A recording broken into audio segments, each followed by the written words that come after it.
Well, good evening, foodies. It's Friday, and it's time for another cast member appreciation show. I'm glad you've joined us tonight. My friend Tyler is here with me tonight. We're going to bring him on in a minute and do a little about me with him. I hope you guys are having a good day. If you haven't, if you are a Disney Plus fan like me, like I know a lot of you are, Artemis Fowl is now on Disney Plus. Started streaming today. Haven't watched it yet. We've had a busy day, but we're going to watch that as soon as this is over. So if you have watched it already, let me know what you thought about it in the comments. So we're on a bit of a time delay. So if you have questions for Tyler and you want to ask him some questions, go ahead and drop those in the comments now so that we'll see those come across. I know Kathy's here. Hi, Kathy. And that way we'll see those before the end of the show because we are on a time delay, and we'll get to those questions as they come up. Go ahead and like the video, hit the subscribe button, and click that little notification bell so you won't miss our videos. So anyway, without further ado, Tyler Crouch, ladies and gentlemen. Hello, everybody. Hello, Thanks Tyler. for having me, Sam. I appreciate it. Yeah, man, I'm glad you could do this. I'm sorry it's taken so long to coordinate getting you on, but I'm glad you're here.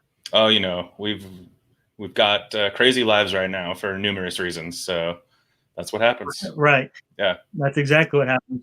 And it seems like we have so much time now. It should be easy to get together, and it's still not. So well, you especially with the kids, I'm sure it's like you got a whole family to take care of, you know. So I mean, I get that. Right. Right. Well, thank you for being here with us tonight. I'll start off with just asking you to tell us a little bit about you and your current life, and we'll get into your background afterwards. Sure. So, you know, obviously I worked at Disneyland for a while. I did that for about 10 months or so. And then I started doing, I'm just so into theme park stuff that I just kind of kept on with it, even though I couldn't really work at Disneyland anymore. I ended up working for Inside Universal for a couple years there, which is just a Universal Studios, you know, blog. It used to be just about Hollywood. Now it encompasses Orlando as well. And then I went on to work for the Diz for a little over a year. And then now I'm doing my own thing. So it's been fun. It's been challenging, but, you know, we do travel, we do blogging occasionally, which we haven't done for quite a while, but you know, we still like to make our videos when we can. Well, when we will get back to making the videos is what I mean to say. Right. But then we do our podcast every week as well at the Kingdom Report. So, you know, that's what I've been up to recently. Very cool. Very cool. Well, I know that I'm going to go ahead and I've got those links dropped in our in the video description on YouTube, so people can go check those out. You've got a lot of great theme park content, and you approach blogging like I approach vlogging. I have tons of video footage, and I just haven't done anything with it. Like yeah. we always have good intentions, right? The road to hell is paved with good intentions. So. It's true. I mean, we do have a lot of things on the back burner, but you know, I'm trying.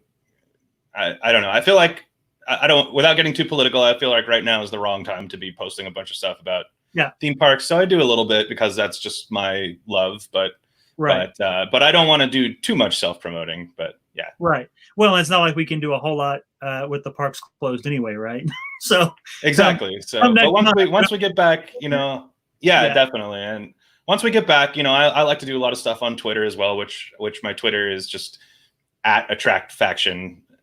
So I didn't give you that piece of information, but you know, anytime we go to the parks, I'm taking pictures the entire time, and that's what I'll be doing. So I'm looking forward to getting back, even though it's a weird time. We'll see.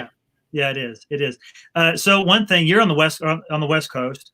One thing that I was very shocked about, and maybe you can kind of give your input on this. I always assumed that Florida would open before California. It was kind of a given, right? Yeah. I'm very surprised at it only being about a week different. Well, yeah, I agree. I was like, my guess for California was like maybe August or September. I mean, that's where I was thinking. We were definitely thinking August on Kingdom Report, and so I was shocked to see that. First of all, July 9th for Downtown Disney, which to me is like way sooner than I expected. And then I don't know if you saw the news today that the Orange County over in over in California here is not going to be requiring masks out in public anymore. I did see that. You know, again, I don't want to make this like a whole political thing, but I just think that sounds pretty crazy to me. Right. And I hope that Disneyland still keeps up their mask required policy, at least for a while. That's just one man's opinion. And sure. You know, and again, not to be, I mean, we can talk about opinions all day long, but my understanding is that was a contractual agreement with the union. So I don't think that'll go away anytime soon. I think that was part of their union agreement. So yeah, and I do have some cast member friends that are not necessarily happy with the early reopening, and I've also heard there are some petitions out there from cast members who are not quite ready for the parks to open yet. So we'll have to see where this goes. Yeah, for sure. So, well, that was like I said, it was not that it wasn't like a complete shock, but I was pretty surprised when they said, okay, here we go, July 17th, you know. and get the hotel. And I don't know, I guess maybe are they still doing construction at Disneyland Hotel? Was that the kind of the delay on their reopening? I don't keep up with California as much, but I thought they were under construction. So what they're doing, their big plan next is to open a 4th tower at the Disneyland Hotel. Right now there's 3 towers, and they're going to be opening a 4th one for DVC members. And I'm pretty sure that comes complete with a pool for DVC members, if I'm not mistaken. And so that's their big project. But as far as I can't really think of anything off the top of my head that they were like currently in progress on. I know that they were like redoing their pool, like right before the shutdown. I'm pretty sure, but other than that, I think that's their big plan for the future. Okay, very cool. Yeah. Well, like you said, we'll see once it gets here. It is what it is. Kind of it's all crazy. That's all I know. It's all crazy. I know. And again, I've said it like 3 times now. I don't want to be too political, but I just don't like the idea of gambling with people's health. You know what I mean? So it's a little bit sketchy to me, but for sure. And that's why I'm not sure if I'm going to be there right when they open, but you know, we'll see how things go. And if people are obeying the rules and being kind to one another, which is all I ask, is just for people to be kind to one another. Especially the cast. Oh yeah. I think the cast is going to be, go ahead.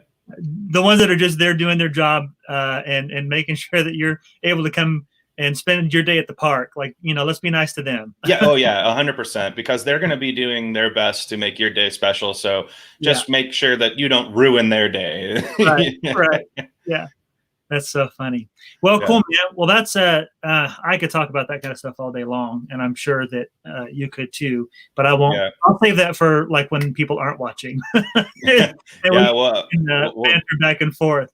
Yeah, definitely. I mean, there's a lot to talk about, and I know there's a lot of different opinions out there, and I take it very seriously because I know more than one person who I have a friend who passed away from Corona. I have somebody who's very sick from Corona, and so I just take it very seriously. It's to me, it's not some sensationalized media thing. It's a big deal. So, right, for sure. Yeah. For sure. Very cool. All right. Well, let's if you want to, why don't we start with your background with the company? I know part of your story, so we'll kind of go with that. And I do want to touch on a few things from before you work with the company, but we'll do that later. You've got at least one thing that's on my bucket list that you've gotten to do in your life that is really cool. So I want to talk about that in a little bit, but let's start with your cast member life.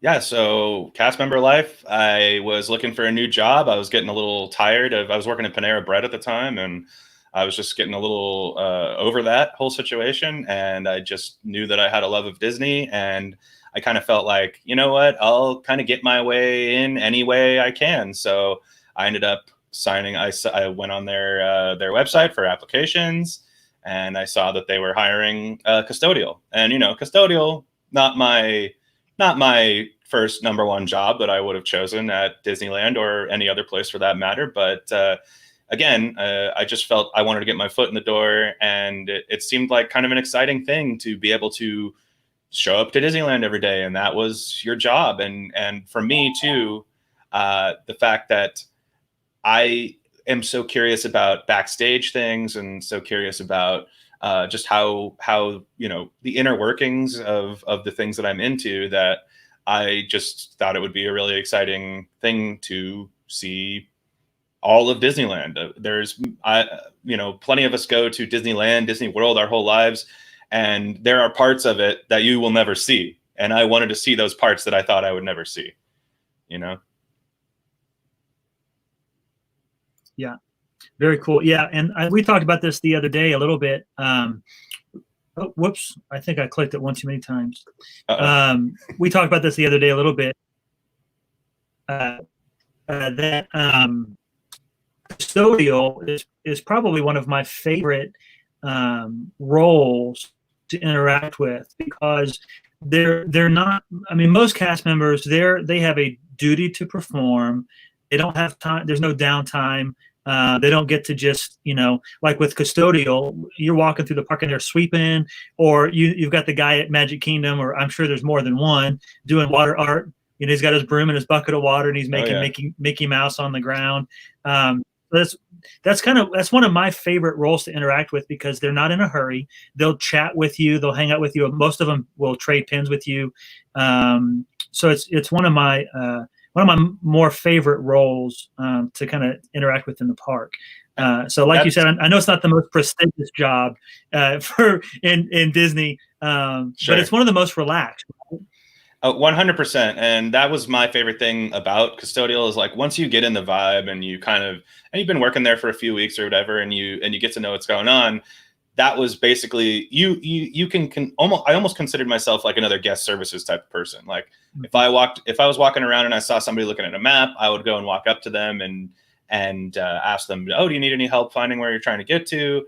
I would go and hand out little stickers to little kids, and they teach you to get down on one knee and everything, so you can be at the kids' level. And it actually does you get to see the smile on their face, and it makes me real happy. So it was one of those things where I feel like custodial is kind of what you make of it. If you go in thinking like, oh, I'm at the bottom, part of the totem pole, then you're going to feel bad all day while you're there. But if you go in thinking like, no, I have this important job that somebody's got to do, and at the same time, I can make other guests happy, and I get to be in my favorite place in the world, then why would I be, bummed out about it? Right. Absolutely. Yeah. I remember there was one time, this was maybe a year or so ago, we were at Hollywood Studios. It must have just been the five of us, or maybe, I don't know if we had Samuel yet or not. But it must have just been us, because I was walking toward Tower of Terror. Nobody will ride that ride with me. So I remember being by myself, because that's where I was headed. I'll go on it with you next time we're out there together. All right, good. I'm going to hold you to it. Because normally it's me by myself. So okay. I was walking just near the entrance to the Beauty and the Beast stage show, and there was a custodial worker just there. I mean, I guess taking a break, just kind of hanging out. He said, "Hey, you want a Mickey sticker?" I said, "Of course I want a Mickey sticker." So, he hands me one, and it's just like I'm walking past him. I take the one, and before I know it, I've got a trail of probably 20 or 25 Mickey stickers. He handed me the one, and then they're all just he dropped the rest and said, "Hey, here you go." So it was kind of a cool thing. It's like, just random, I don't want to call it random acts of kindness, but just a random, magic moment. Yeah, sure. With one of the custodial staff, and I will say, kind of a cool thing. Yeah, so. Definitely. And I will say that, like, especially for I know this about Disneyland. I don't know about I'm sure Disney World has a similar thing, but the custodial people are incredibly proud people. Like, they know that they have an important job. They know, and they take it very seriously. And I'll just say that it's easy to kind of ignore them because they're wearing those white suits that actually in a weird way do make them blend in. But if you just see a custodial member cleaning the bathroom, picking up some trash, just like walking by you and making the place look beautiful, just give them a thank you, because to me, that made a huge difference in my day. I loved getting a thank you, and it made me feel like I was appreciated. And I just think that they are an extremely proud people that deserve to be proud. Oh, for sure. Yeah. Absolutely. I mean, they literally are responsible for making the park clean and beautiful for you, right? So Oh yeah. it's a big job. It's a big job. And So cleaning up the very things cool. that you don't Well, even think about, like yeah, there's bad stuff that happens on some of these rides that on your favorite yeah, rides, and yeah, guess what? Somebody's got to go and clean that up. So right. If you hear a code V, you know the guy's taking care of it. So yeah, say thank you very much to them. yep, Yeah, definitely. that's exactly right. Well, that's very cool, man. I thank you for your time with the company. Appreciate what you did. Oh, Uh, thank you. Albeit on the West Coast, which Jennifer and I still haven't. Well, she was there once when she was younger, but we still haven't made the I trip know. to Mecca yet. But For how much you guys love Disney World, I'm so shocked that you still haven't been to land yet, because it is, you know, I do love I Disney know. World, but the Disneyland side of it is like the dreamer side, and Disney World is more like the we got to make some money side, which sounds horrible, but Yeah, Walt yeah, passed away, and Roy had to take over, and without his dreaming brother, he just kind of had to redo what was already done, and which is not to say Disney World is bad by any means. I still love Disney World, but it just has a very corporate feel to it. of course. Yeah. Yeah, it's a different vibe. And with as luck would have it, we were supposed to come out. This is the 14th, 13th. I don't know what day it is. Anyway, Father's Day weekend, whether it's next week or the week after, we were supposed to make a trip out there. I had some business training to do out in California, and we were going to make it our first Disneyland trip. So clearly that's not going to happen now. Yeah, I remember you mentioning that. The time we worked out. Yeah, I know. I remember you mentioning that. There's always next year. The park's not going anywhere. Yeah, it won't go anywhere, but yeah. Yeah, it is, but it's all right. Yeah, it'll still be there. It'll still be there. Kathy says in the roll. What's she saying? The roll. Oh, that's right. Yeah. Exactly, Kathy. Well, cool. Well, I appreciate again your time with the company. Let's talk about. I'll just take your lead on this, but you did have plenty of exposure to the company before working for them, and I'll just kind of tip off the audience a little bit. One of my bucket list things that I want to do is I want to be able to go to Disney World, whether we stay on property, off property, whatever it is. I want to spend a month at Disney World. And that's something that you have done. So let's talk about that, because that's really cool to me. Yeah. So, I mean, my parents divorced when I was very young. So I had the opportunity to go to Disney World with my mom and stepfather for like a week or whatever. And that was a great trip, and I had a fantastic time. And but then when I got out of 6th grade, which over here, I think it's different in a lot of different parts of the country, but over here, it's like you graduate from 6th grade and then you're in and then you're in junior high. I don't know if it's different anywhere else, but I feel like it is anyway. So I was graduating from 6th grade, and my dad was just like, "Hey, you got like at least a B on, all my classes were B's and A's." And it was just like, let's go to Disney World for a month.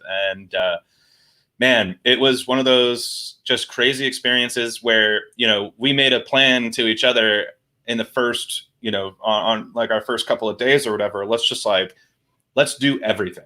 Like, we want to make sure we want to go on every ride at least once, even if it's not something that we're like excited about. It's just like, this is a once in a lifetime thing. Let's do everything once. And so we set out to do that. And it's funny because after a while we were staying up so late, and that was back when like Pleasure Island was still open. And so we would go to Adventures Club and the Comedy Club every night. And they would celebrate New Year's Eve every single night. So we would go to the New Year's Eve party. I was like, 12 years old or something like that. We go to the New Year's Eve party like every single night, get back, and then sleep till like noon, and then go to a park for a few hours, and then go back to Pleasure Island, because the Adventures Club was where I wanted to hang out the most. And I guess that's why it didn't do very well, right? Because there was kids like me hanging out there, not drinking and just watching free entertainment. Right. And so there's that. But yeah, I mean, a funny story that comes to mind is, like he said, he wanted to do like I said, he wanted to do everything. Let's just do everything once. And they used to have the keel boats that went around the rivers of America over there, which were just freestanding boats. They could move on their own volition. People could, people actually steered them. It wasn't like the the Liberty Bell or whatever that actually was on a track. So anyway, there's two stories, right? And the second story is just the roof. So, and it looked like it was about to rain. And my dad was just like, let's just do it. Come on, we're doing everything once. We get on there. We're like a quarter of the way through. And of course, just like most days of Florida, it just starts pouring rain instantly. And and so for a while, the poor cast member, like that was on the microphone, was doing his little spiel, but he just gave up at a certain point and was like, why am I even talking to anybody? Nobody's even realizing. Oh my God. So, you can't turn around. It's like there's just one-way traffic. So we had to go all the way around the whole river, like just getting soaking wet. But oh my God. But that, I'm glad we did that, because that's a story that I'm fond of, that I look back on. I got to go to Disney Quest when it was first open and brand new and stuff like that. So a lot of great things that we got to do in that 1 month period, that I'm just so glad that I got to experience that. And that obviously brought about a great love for not only Disney World, but Disneyland. And that's where I am today. Yeah, that's really cool. Yeah. Well, like you said, it's probably at the time one of those, what the heck have we gotten ourselves into kind of situations? Yeah. But then years later, it's like, man, I'm so glad I have that memory, Yeah, definitely. It was a great time. It was a really great time. And I can't stress enough how much I miss Pleasure Island. Like, Pleasure Island was just so cool. And I'm so sad for all the Disney fans that didn't get to experience Adventurers Club, because that place was just like, what if we made Jungle Cruise a bar, which I guess they kind of have now with Trader Sam's again. But I thought that, they actually had, for anybody that doesn't know, they actually had people that were actors like walking around in Adventurers Club. And so you would just be hanging out at the bar, at this club, and people would come up and have conversations with you, like that were, from another period, another time period, another place, like, and they were all from around the world. And there was this puppet called the Colonel who would sing songs to everybody every night. And it was just such a great time. And I really miss it. Yeah. I wish that's one thing that I never got to experience. So it's one thing that you get to see bits and pieces of it, from Jungle Cruise or Trader Sam's or Skipper Canteen, things like that. But it's the one thing in Disney history that I wish they would redo, that they would bring back, even if it was a short run or just a one-time deal. Well, they have like Hoop-Dee-Doo, and they have like the Spirit of Aloha and stuff. And I would even think it would behoove them to find some place where they could make a dinner show that you actually had to pay money to come, because the problem with Adventurers Club, like I said, was that people would go in, get free free entertainment. They wouldn't drink anything. They would just hang out all night. Right. And, if you actually had to pay for a dinner and it was like a, particular show and stuff, I think that could bring that idea back in a way. But I think so. Take Skipper Canteen, the restaurant, and pair it with a Hoop-Dee-Doo show, and like you said, make it a prefix kind of deal, and everybody pays whether you eat or not. Exactly. And, I would love something like that. I think that'd be great. So cool. And who knows, maybe Joe Ruddy would help with it. So. Yeah, I would hope so. I would hope so, because he had a big hand in Adventurers Club. So. Right. Yeah. So who knows? Cool. Well, he's clearly not fixing the Yeti, so he's got at least a little time on his hands. I saw somebody on Twitter ask him, with all this coronavirus stuff, will you be fixing the Yeti? And he had a one-word response: no. No. Oh my gosh. So, well, I think it's forever Disco Yeti, and I think it is what it is at this point. But from what I understand, it's going to be pretty hard to fix. Yeah, that's my take too. But I don't mind Disco Yeti. Disco Yeti's cool too. So I never did get to see the Yeti in mode A, as they call it. So Disco, it's always been Disco Yeti for me. But here, I guess I'd rather have Disco Yeti than have the whole place fall down. Right. Yeah. Or better than no Yeti at all. Right. Yeah. Right. So, Well, I know you're on the West Coast, so this is going to be a little bit different answer for you than those that frequent Disney World. But as a guest, what does your perfect day look like on the West Coast parks? Yeah, so for me, we like to show up kind of not, we don't get there early in the morning very often, unless we're going to stay at a hotel or something maybe, but we will go there, show up, noon to 2 or so, and maybe do a couple rides at Disneyland. And then honestly, we spend most of our time at California Adventure at this point. We have a lot of friends that work over in California Adventure, and we always enjoy seeing them and talking with them. And then we go to Carthay Circle. We hang out there. We'll go to Trader Sam's. So really, we kind of hit the bars. I mean, I hate to say it, but we do a couple rides, then we hit the bars, and that is kind of our perfect day. We love just hanging out. Like in a way, it sounds pretentious, but like in a way, it just almost feels like a fun kind of country club, or that somebody would pay to have the ability to go and play their game of golf and then, have a couple drinks and eat at the grill or whatever. And that's what we like to do. We just like to hang out, do a couple fun things when we first get there and then say hello to all of our friends. Yeah, I think you and I are are probably a lot alike in that regard. Sure. Our first several trips, we started going in 2015 was our first time. So those first 3 or 4 or 5 trips, it's commando style, right? It's go, go, go. We need to do Mine Train and Everest and Flight of Passage. We got to go, go, go. Yeah. The last probably couple of years, it's been a completely different experience. Much more what I think it would be like with you talking about California Adventure. It's like we may do 2 or 3 rides tops. And then we just kind of hang out, we'll go find a restaurant or a lounge or, Nomad or something like that. And just kind of hang out. And it's a much more relaxed experience for us now, which I prefer, really. And it was really fun last year too, or like the last couple of years, I guess I should say, where Disney downtown. It's so hard to go between Disney Springs and downtown Disney, but downtown Disney, I always want to say Disney Springs like every time, but downtown Disney got a bunch of new restaurants last year. And so that was one of those fun things of like, oh, now we get to try this new thing. And then the cool thing about Disneyland too, that they kind of do better than World is like, they'll change menus quite often at the different eateries, like even at the quick service places and stuff. It's like, and they're not afraid to go with more exotic food in a lot of cases and stuff like that. So we'll just kind of cruise around and eat our way through all that stuff. And then of course they've started the festivals, a few years again, right. which is just, that was one of my favorite things about Epcot period, is like doing the festivals. And now we have them over here on this coast. So right. It's very exciting. It's a very exciting time to be a Disney fan. For sure. Yeah, I'm as a foodie, I'm jealous of California's quick service. The quick service between Disneyland Park and California Adventure, the quick service on paper at least, and from what I understand in real life too, blows World out of the water. So yeah, well, the thing that people don't realize about World a lot of the times is that it has that kind of corporate mentality built into it where they thought to themselves when they were building this thing, we need to make this like banquet style food. We need to feed like a ton of people. So it's like, how do we do that? Let's just pump out hamburgers and French fries everywhere, Right.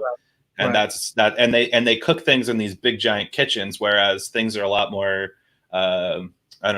quaint over at Disneyland.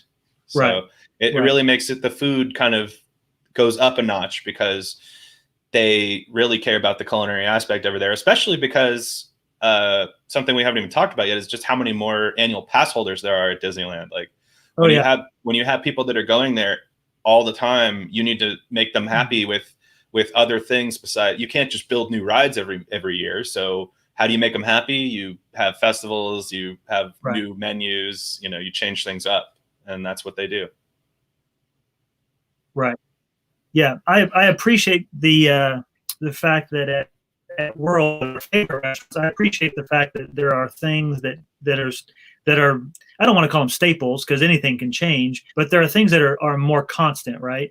But man, I wouldn't mind having 6 or 8 more churro carts or some different kind of like there's one that's it's like a fluffernutter or something or other churro at Disneyland. It's like, man, I wouldn't mind having some of that stuff. Yeah, I'm actually surprised at Epcot. Yeah, and I'm kind of surprised that they don't do the churro stuff more at Disney World, because that's a surefire way to just make more money. Like, they have frozen churros that they just put some sprinkles on, right. and people are like lose their mind over it.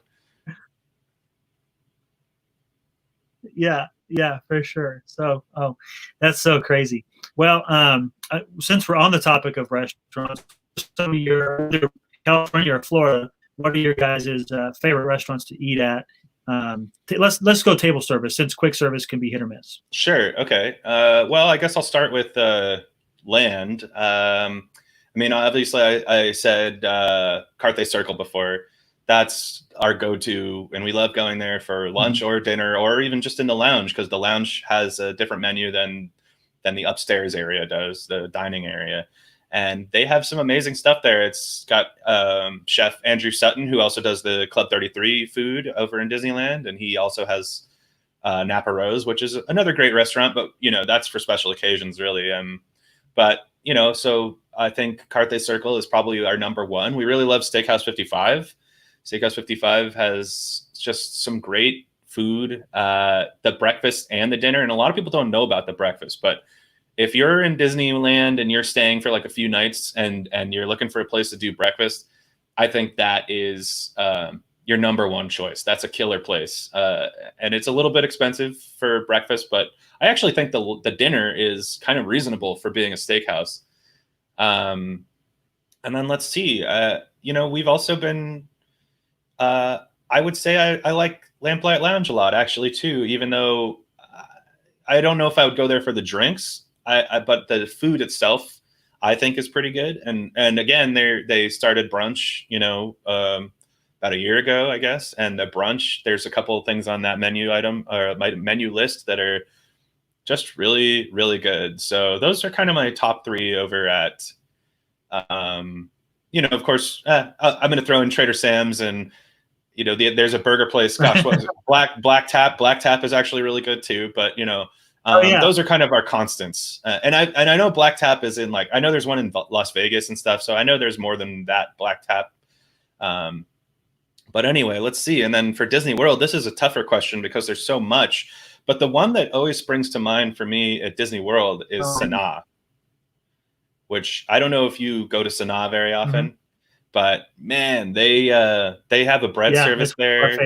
Yeah, Sanaa is great, and they have the bread service there that is just like, we'll take away some of we'll tell them, like, we don't need the mango chutney. Give us more of like the spicy jalapeno. Like, we like the spicy stuff, so we'll and they give you like 9 different dippings, and it's so good. And then I'm trying to think, if you're going for like a fancy dinner, I really like Shula's, actually, which is something that, like, I feel like a lot of people don't talk about. Shula's is over at the Swan and Dolphin, and it is a steakhouse that I think you can also find in other places. But it is so good. I feel like it's got one of the best lobster tails I've ever had in my life, actually, even, especially because it's a steakhouse. And, I'm going to say for fun, I'm not going to say the food is the best, but I just have a soft place in my heart for Sci-Fi Dine-In. I think Sci-Fi Dine-In is a really fun place, and I think, actually, if you were a fan of drive-ins as a kid, or even now, I think it's fun. I think it would be fun to take if I had a child, I would love to take them there and be like, this is how people used to watch movies. Like, you'd hang out in your car and you would just you'd have the little radio thing on your window, and you'd watch movies like that. And I think that is one of the most unique experiences you can have dining wise. And so for that reason, I'm going to put Sci-Fi Dine-In on there. But, it's hard to narrow it down to just a few, but those are the 3 that really spring to mind for me. Right. Yeah, it's hard, like you said, especially in World. Gosh, I don't even know if they're knocking on 400 between quick service and table service and lounges and pool bars. I mean, there's so much food It's hard to, and it's hard for me too, because you get in that rut where you've got your favorites and you want to repeat your favorites every time. Oh yeah. Whether you're 10 hours away or across the country. If you're only there a few times a year, you want to get those favorites in, and it gets harder and harder to add new ones. It really does. I know there's things I miss, and like we haven't done Bull and Bear, we haven't done Shula's, we haven't done. I mean, there's stuff in Florida that's right there on property. We just haven't been able to squeeze it in. It's just difficult with that many options. Like a kid in a candy store, it's like, what do you pick? Oh yeah, I'm totally with you on that. And we finally did Topolino's terrace dinner, and that was really, really tasty. We did the brunch too, or the lunch, or the breakfast, or whatever you want to call it. But I would say like the dinner is better for that one. And for sure. But it was such good pasta. It was so good. Yeah. So I'm just like, it's hard for me to narrow it down because a bunch come to mind. But I love Boathouse. I love Skipper Canteen, which is another one that I feel like a lot of people don't go to, even though it's just right there in Magic Kingdom. Right. So I could eat them all day. Yeah, me too. We always do Skipper Canteen. It's like, and sometimes more than once. I don't mind the fact that people don't go often, as long as it's enough people to keep them, operating. They don't, shut down. Yeah. Don't get too many people in there, because then it's going to be harder to get in. Yeah, I don't want it to be bursting at the seams either. I agree with that. Yeah, I don't want it to be like CRT status. We need. Yeah. I want to be able to get in. So. Yeah, and like another one that just came to mind was Le Cellier. Oh man, that place is fantastic. So the list is endless. Yeah, it really is. It really is. So what about? Let's talk about what you guys are doing now, because I know you no longer work for the company, but you still obviously have a love for Disney, and you've kind of put that into a couple different channels. So let's talk about Attraction Faction. What you guys do over there first? Sure. So we started Attraction Faction as kind of a place where we could talk about the thing we love, Disney, and as well as try and sell some travel as well. We're travel agents. So if you want to travel after all this is over, you can contact me or contact my lovely girlfriend Katrina. We both do this stuff, and it's one of those things where for a while we were trying to do, news updates and stuff, but that world is so, there's so many people doing that sort of thing, like that we just decided maybe we shouldn't be spending so much time writing news articles and stuff, and maybe we'll just focus more on our videos. And so we did that for a while, but then of course, things have changed once again. So you can come to us mostly for photos and videos of the park. That's kind of our main goal with Attraction Faction, is to kind of really get out what's going on the ground level as fast as we can. Less so we're going to write about it. Less so we're going to tell you, I don't want to, we were kind of, to be honest, we were like regurgitating the Disney Parks blog for a while. And it was like, that gets to be just, nobody wants to read that stuff. So we're trying to figure out a new direction to go. And so it's one of those things where once the parks reopen, we'll figure this all out. And I think we may even start another podcast at some point. So stay tuned for that stuff. Yeah. And especially if you've got, if you guys are watching, you haven't been to the parks, you've got kids that haven't been on a lot of the rides, check out their point of view videos. I saw a few of those on your channel, so you can see what the ride is going to be like. You can kind of make your decision based on a virtual version of it, and figure out if, Expedition Everest might be a little too crazy for the 8-year-old, but they're going to love Barnstormer. Yeah, that's a great point. Yeah, we definitely have a lot of POVs, and so if you are very curious how your kid will react and you've never been on these rides before, that's kind of one of our main things now too, right? Is we are doing this travel agency thing, so we want people to have as much experience as possible with the parks before we send them there, and that's our main goal, is getting people acclimated to the situation they're going to be in, especially, and we'll take care of fast passes and stuff for you too. So if that's something that you need or don't want to deal with, we can definitely do that for you. For sure. Very cool. And then your podcast, The Kingdom Report, I know you kind of touched on it a little bit, and there's not a a whole lot to report on at the Kingdom at the moment. Yeah. Let's talk under normal circumstances, kind of what that's about. So yeah, I mean, the Kingdom Report is about all the news you need to know as you need to know it, and that is a little more in the vein of kind of keeping you updated on a news ticker in a way. Like it's almost like we like to do kind of a roundtable discussion, and we'll talk about a news story, and then we'll say, what do you think of that? How does that suit you? Do you think that's a good idea? Do you think And of course, we've still been keeping the show going, but of course, we're talking about coronavirus and things like that on a regular basis, because that's kind of what else is there right now. And we've been doing our predictions on when the park was going to open and stuff. Like I said at the top of the show, we were all wrong. I think we were mostly thinking that it was going to be August, like you were saying. Sounded like a decent time for me, but anyway, so it's hosted by our friend Wade, and he's a good guy, and he's a great host. He keeps the show moving, and from there we just talk about our feelings of what's going on at the parks, or what is happening to the parks, I guess is a better way to say it right now. Right. Yeah. Well, it's all good information. Some of it's not the information we want or even need, especially when they're breaking our hearts for the last 2.5 months. But there's a light at the end of the tunnel, and I think that the magic is still going to be there, waiting on us when we get there, whenever that is, whether it's day one for some people or whether it's not until the fall for others. Yeah, I mean, for example, like we got invited to go and cover City Walk just opened up over here for us over in Hollywood. Mm-hmm. And we got invited to go cover that. And it's just one of those things where I just don't know if I feel comfortable going there yet. And so we did not go, but to each their own. If you feel comfortable going, I'm not judging anybody. I think it's a totally different, everybody has their right to do what they want to do. But Katrina has some stuff where, sometimes she gets really bad allergies and she has a cough for like a month and stuff. And so we just decided it's not the time for us to go right in the beginning, but we'll go and we'll have a great time. Yeah.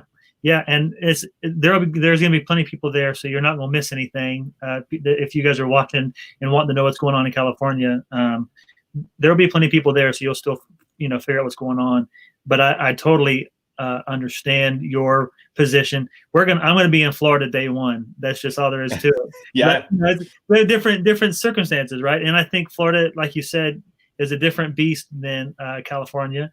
But at the same time, we've got plenty of friends, lots of good friends that just will not go for a while. And I totally get that. It's like you said, each person has to kind of make their own choice based on their circumstances and their what's the word I'm looking for?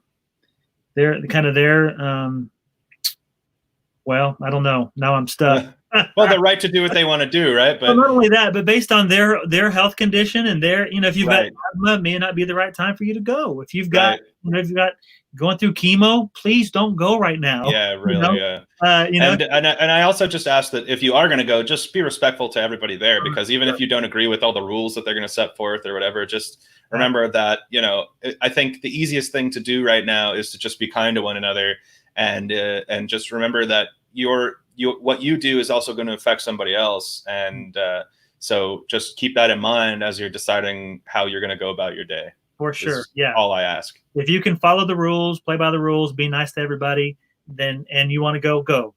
If you want to go, but you're going to be a jerk about it, just stay home. Yeah. Just get out of the park, please. Because sometimes it's like, I don't want to get too negative here, but sometimes I feel like, there's a lot of people who can, I was making that country club analogy earlier, but some people really take it to the next level where they're like, oh no, I am owed this. And it's like, no, you're not owed anything. This is a private company that you're lucky that you get to come here, honestly. So just remember that. Exactly. We're all lucky that we get to go to Disney. It is a privilege for sure. Yeah, absolutely. Well, cool, man. I appreciate your time tonight. I guess it's still a little early for you. The sun is about set at my house. Yeah. So you got a couple more hours of sunshine. I do. So I appreciate you hanging out. I kept waiting. I know we had people watching, but I don't guess anybody had any questions. Well, that's okay. Maybe we just did such a good job of answering everybody's questions preemptively. I think that's what happened. That they didn't need to ask any.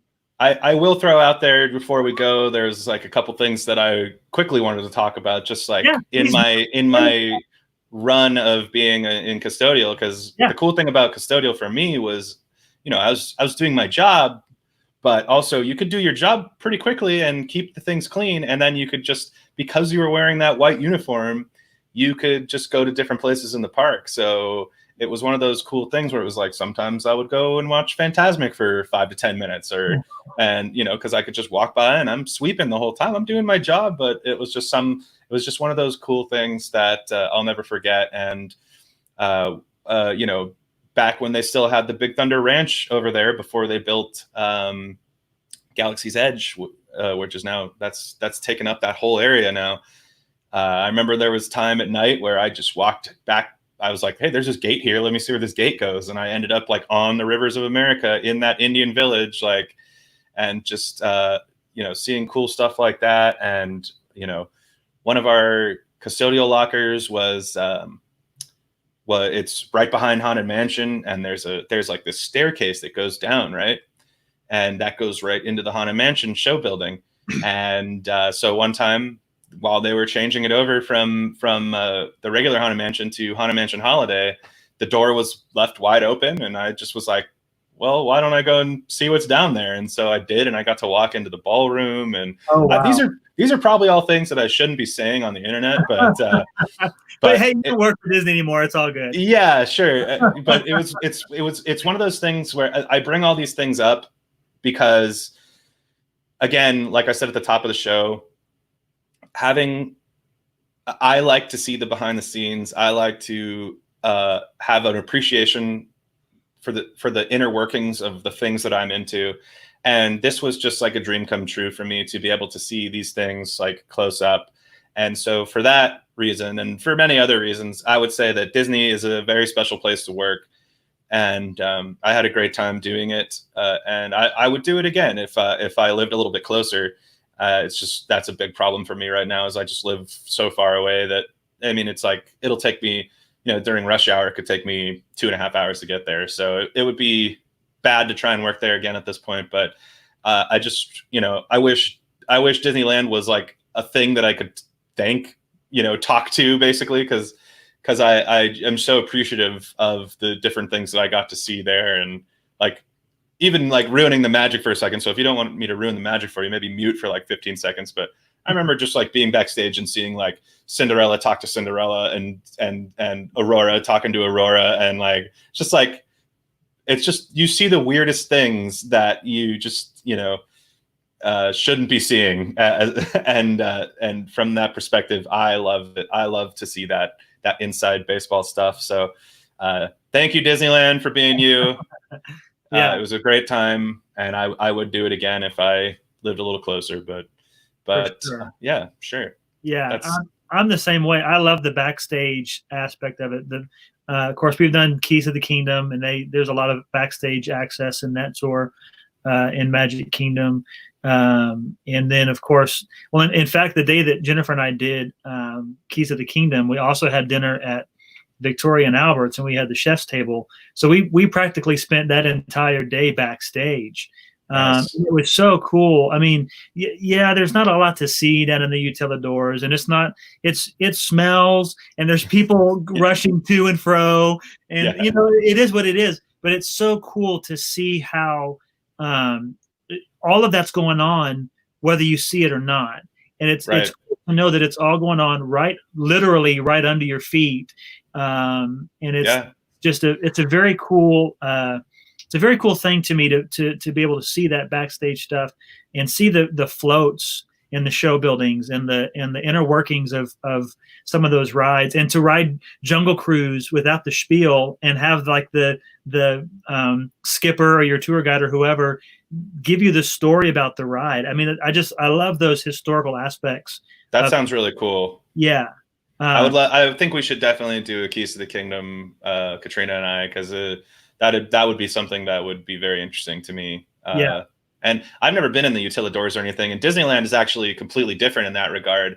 And that's why, like, if you're at Disneyland, you'll see the cast members kind of, you know, they come to work at Main Street and they have to get to, I don't know, Frontierland or something. It's like, no, you're going to see like a Wild West guy walking through Main Street for a little bit, because there are no underground. There's one underground tunnel that I can think of at Disneyland. But besides that, another really smart thing that Roy did to come up with a way to kind of keep the backstage. And you would be surprised how many things at Disneyland, and I don't mean this to sound disparaging, but there are things at Disneyland that are gross and not pretty and just not something guests should see. I'll just put it that way. And the fact that they can make the outside, the onstage portions so great, with kind of the backstage portions not being so great sometimes, is like, and I don't mean it, again, it's not disparaging. I mean it as like a testament to how well they produce magic for people. It's really a cool thing. Yeah, absolutely.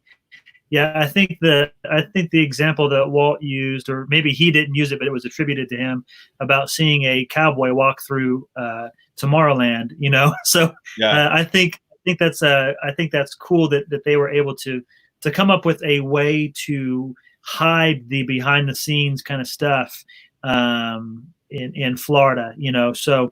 Let's see, Kathy has a question here, or maybe not a question, but a comment. She said she trained at Disney and saw the underground. She said the bank, the laundry, the hairdressers, and it was amazing. And I agree with that.